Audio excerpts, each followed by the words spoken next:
አብረን እንስራ ብሎ በእጁ ካስገባው በኋላ አባታችን እንዲሞት አደረገው። በኤፍሬም እጅ ነው አባታችን የሞተው ብላ ነው ያለቀሰች ነው የተናገረችው። እናታችን አባታችን ከሞተ በኋላ በሱ ድንጋጤ አባታችን በድንገት ነው የሞተው።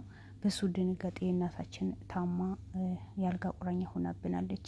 ሀታ ሐኪም ቤት በዚያ ሀብታችን በሙሉ ወድሞ ያ ሀብታችን በሙሉ ኤፍሬም ቀምቶን እናታችን ታማ ያልጋ ቁራኛ ሆና እናታችን የምናሳክምበት ስንጠይቀው ጊዜ አላቃችሁም ኬት ነው የመጣችሁ ብሎ ነው እያባረረን። አባታችን እሱ እንደገደለው መላ ህዝብ ያውቃል። ግን እሱ ባለ ሀብት ስለሆነ ሁሉም ሰው ፈርቶታል። ማንም የሚጠይቅልን ሰው አጣን። የአባታችን ፍትህ መጠየቅ አልቻልንም። ፖሊስ ጣቢያ ብንሄድም አቅም ስለሌለን እሱ ብር ስላለው ማንም የሚሰማን ሰው ጠፋን። ማንም የሚሰማን ሰው አጣን። ፍትህ ለማን እንጠይቅ? አሁንም እናንተ እዚህ ገመታችሁ ያንዳንዱ ነገር ስትጠይቁን ነገ ለህይወታችን እንፈራለን። አቶ ኤፍሬም በጣም ከባድ ሰው ነው፣ ለሰው ህይወት ማያሳዝነው ሰው ነው ብሎ ነው የተናገሩት። ያለቀሰች ነው የተናገረችው። ስለዚህ ወንድሜ ምንም በማላጠፋው ነገር ሳያጠፋ ምንም ነገር ሳይሰራ ሌባ ነው ብሎ 6 ወር በሙሉ እስር ቤት በስብሰዋል። የሚጠይቀው ሰው አቶ ፍትህን አቶ ዋስ የሚሆነው ሰው አቶ መጨረሻ ላይ ምንም አይነት ነገር ሲያጡ እስር ቤት ለቀቀው። አሁን ወንድሜ ከዛ ሀብት ወርደን ያለን ሀብት በሙሉ ቀምቶን አባታችን ከሞቱ በኋላ ወንድሜ ቀን ስራ የተሸከመ ነው የሚያኖረኝ። እኔ እንጀራ በየቤቱ ጋግራለሁ። እናቴ ያልጋ ቁራኛ ነው የሆነችብኝ። ስለዚህ ፍትህን የምታሰጡ ከሆነ ፍትህ አሰጡን። ያማ ቤታችን ቁጭ ብላችሁ አታውሩ፣ ካሜራ አትፉልን ብላ ነው ያለቀሰች ነው የተናገረችው። እናቴ በታመመች ሰዓት አቶ ኤፍሬም ጋር ሄድኩኝ። እናቴ ታማብኛለች። የእንኩላሊት ብዙ አይነት በሽታ ጭንቀት፣ ምክንያቱም ካለን ሀብትና እሱ ቀምቶን ነው እዚህ ጋር ያወረድ ነው። 3+ የነበረን ቤት ባራጅ እንዲሸጥ አደረገብን። እሱ ነው የተበደረበት። ከዛ በኋላ ያ ቤት እንዳይሸጥ ብዙ ለመነን፣ በሽማግሌ ያስለመናል። ግን ባራጅ እንዳይሸጥ ራሱ ገዝቶ በራሱ ስም አዙሮታል። እኛ አሁን እንኳን የቤት ኪራይ መክፈል አቅቶን የወንድሜ በየቀን የቀን ስራ የሰራ ነው የሚያኖረን።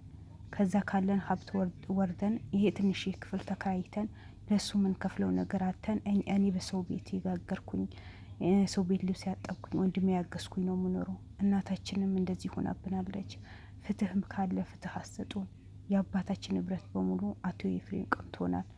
ብቻ የኤልሳ አባት ብቻ አይደለም የተቀማው፣ ብዙ ወጣቶችን ብዙ ባለ ሀብቶችን በየቦታ እንደሚያለቅሱ በየቦታ የተጨኮኑ ሰዎች እንዳሉ ነው ያንዳንዱ መረጃ የወጣበት ያለው። አቶ ኤፍሬም ከእህቱ ጋር ሆኖ ነው ይሄ ድርጊት የሚሰሩት። እቺ እህታችን አባቷ ከሞተ በኋላ እናቷ ታማ ሐኪም ቤት የሚወስድበት ነገር አጥቼ እቤቱ ሄድኩኝ አለች አቶ ኤፍሬም ጋር።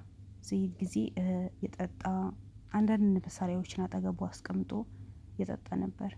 እናቴ ታማብኛለች፣ እባክህ የአባታችን ንብረት አንተ ጋር ነው ያለው፣ ስለዚህ እናቴን ማሳከምበት ስጠኝ፣ እናቴ ልትሞትብኝ ነው ስለው ጊዜ በር ዘግቶ አስገድዶ ደፍሮኛል ነው ያለችው።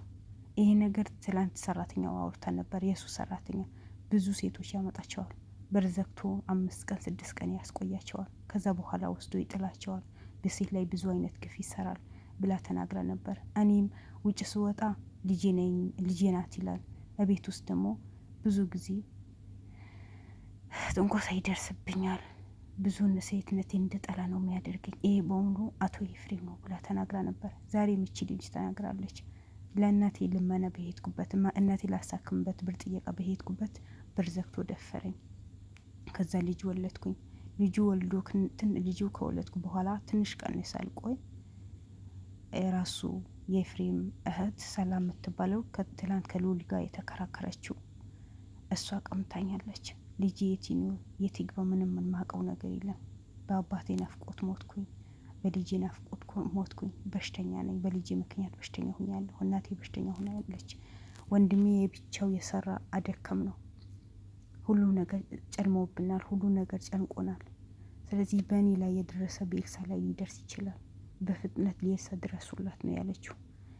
እባክህ ራስህን ጠብቅ። አቶ ኤፍሬም በጣም ከባድ ሰው ነው። ለሰው ህይወት የሚያሳስበው ሰው ነው። ስለዚህ ያ ነገር ስለሆነ ራሳችሁ ጠብቃችሁ ብትሰሩ ነው የሚሻላችሁ። እኔም አባቴ ማጥቼ እናቴ ማጥቼ ልጄ ማጥቼ አንድ ወንድም ነው የቀረኝ። ያ ወንድሜ ልታስቀሙኝ ነው የመጣችሁ። ከቤቴ ብትወጡልኝ ይሻለኛል። እኔ ምንም አይነት መረጃ አልናገርም ብላን ብላ ነው ያለቀሰችው። ግን ለመናት። እኔ ጥበቃ አደርግልሻለሁ፣ የሚቸግርሽ ነገር በሙሉ እረዳሻለሁ፣ ብቻ ያለውን መረጃ እያንዳንዱ ነገር ብሎ ነው ሲጠይቃት ጊዜ በቃ እሱ ብዙ አይነት ወንጀሎች ነው የሚሰራው። በብዙ ሴቶች ላይ ግፍ ይሰራል። እኔም ላይ የደረሰ ያ ነው። ገና ይሄ ሁሉ በደል ደርሶብኝ በአባቴ ላይ ሄደ ሁሉ በደል በሙሉ ደርሶብኝ ገና ልጄ ተቀማሁኝ። አሁን እኔ በሽተኛ ነኝ፣ የምታከምበት አጣሁኝ። የገዛ ቤታችን እሱ ነው የሚኖርበት። የገዛ የአባታችን ንብረት መርካቶ ላይ አለ የተባለ ሀብታም ነበር አባታችን። ግን በሱ እጅ ህይወቱ አልፎ ዛሬ እኛ በየቤት የሄድን የቀን ስራ የሰራ ነው ህይወታችን የምናስተዳድረው። የቤት ኪራይ መክፈል አቅቶናል ብላ ነው ያለቀሰች እየተናገረችው። የኢትዮጵያ ሀብታሞች ለምን በዚህ ልክን በሴት ህይወት ላይ እንደሚጫወቱ አላቅም። ህግ ለምን እንደማይጠቃቸው አላቅም። ሰው ከሰው ህይወት ገንዘብን ሲያስፈልጥ እኔ ሀገራችን ላይ ነው ያየሁኝ። ህግ አለ ይባላል። ህግ ካለ እነዚህ በየቦታ ባለ ሀብቶች የሚደፈሩ ሴቶችን ለምንድን ነው በህግ እንዲጠየቁ ማይደረጉ? እነሱ ማን ናቸው? ብር ስላላቸው? ለነሱ ብር ነው ህግ የሚገዛው? ህግ እኮ በህሊና በእውቀት የተያያዘ ነገር ነው እንጂ በብር የተያያዘ ነገር አይደለም። ሀብታሞች ብር ቢኖራቸው ብር የሌለው ድሃ እንዴት ነው የሚኖረው ሀገራችን ላይ? ለምን ነው በዚህ ልክ ሀገራችን ላይ የሴት ልጅ ቀና ብላ እንዳትሄድ አንገቷ ደፍታ እንድትሄድ የሚደረገው? ሌላ ቦታ እንኳን ሌላ ሀገር እኮ ሴት ልጅ ቀና አድርጎ ማየት አይፈቀድም። ሀገራችን ላይ ግን እንደፈለጉ በሴት ህይወት ላይ ሲጫወቱ ጊዜ ማንም የሚጠይቃቸው ሰው የለም። አንድ ሰው ለምን እንደዚህ ነገር አደረጋቸው የሚባሉ ሰው ነው። ሀብታም ስለሆኑ ይፈራሉ እንዴ? እነሱም እኮ እንደኛ በ9 ወር የተወለዱ ሰዎች እኮ ናቸው። ለምን ይፈራሉ? ሺህ ጊዜ ብር ቢኖራቸው በብራቸው ነው ህግን የሚያስከብሩት። ህግ በህግ ደንብ ነው ማስከበር ያለበት እንጂ በብር አይደለም። እሺ የሌለው ድሃ ሁሌ አንገቱ ተሰብሮ መኖር አለበት ማለት ነው? ህግ የሚያስከብርለት ሰው ብር የለው በቃ ህግ የሚያስከብርለት ሰው የለውም ማለት ነው? ለምን እንደዚህ ይሆናል? ስለዚህ ሉለ እባክህ በተቻለ አቅም የኤልሳ አባት መድረስ አለብን። ከቻልክ ለሐኪም ቤት ጉዳይ ካልሆነ ምክንያቱም መድኃኒት ነው ስለተባለ ወይም በሃይማኖታቸው ወደ ሃይማኖት ቦታ ሃይማኖት ቤት መውሰድ አለብን። ኤልሳም እንደምትሯሯጥላት ለአባቷ መሯሯጥ አለብን። የኤልሳ አባት ማለት ያንተ አባት ናቸው። ስለዚህ ሉሌ እባክህ ኤልሳም እንደደረስክላት የአባቷ መድረስ አለብን። አቶ ደረጀም ደግሞ መሸነፍ አለበት። የእጁ መስጠት አለበት። የእጁ ማግኘት አለበት። በወንድሙ ላይ እንደዚህ አይነት ድርጊት ሰርቶ እንደፈለገ ተንቀሳቅሶ መኖር የለበትም። ለህግ አሳልፋ መስጠት አለብን። ብዙ መረጃ ያገኘህ ነው። ስለዚህ የኤልሳ አባት ድረስላቸው።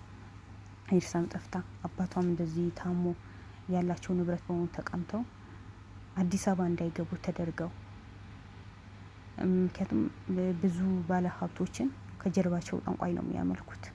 ፈጣሪያቸው ሳይሆን ጠንቋይ ስለሚያመልኩ ይሄ ወደ እምነት ቦታ ብትወስዳቸው እንደሚድኑ እርግጠኛ ነኝ። ስለዚህ ሉል የኤልሳ አባት ድረስላቸው። አባት ነው፣ በምንም ነገር አይተካም። የኤልሳ እንደምትሯሯጡ ሁላችሁም ለኤልሳም አባት መድረስ አለባችሁ። ምክንያቱም አሁን ኤልሳ አባቷ በምን ሁኔታ ላይ እንዳለ አታውቅም። እንዳታሳክሙ እንደዚህ ነገር ተደርጋለች። አጎቷ ማፈር አለበት። አጎቷ ለእጁ ማግኘት አለበት። ለምን ይሄ ጉዳይ በሙሉ ያደረገው አጎቷ ነው። በወንድሙ ላይ ይሄ ጉድ በሙሉ ሰርተዋል። ስለዚህ እሱ ለምን እንደፈለገ የሚንቀሳቀሰው? እናንተ ጀግኖች ያላችሁ የእጁ ማግኘት አለበት። በሰው ላይ የሚሰሩት ግፍ በሙሉ በራሳቸው ላይ መድረስ አለበት። ምንም እንደዚህ በሰው ላይ ወንጀል የሚሰሩ ሰዎች ምንም መራራት የለባቸው። ስለዚህ የኤልሳ አባት ድረስለት ሉል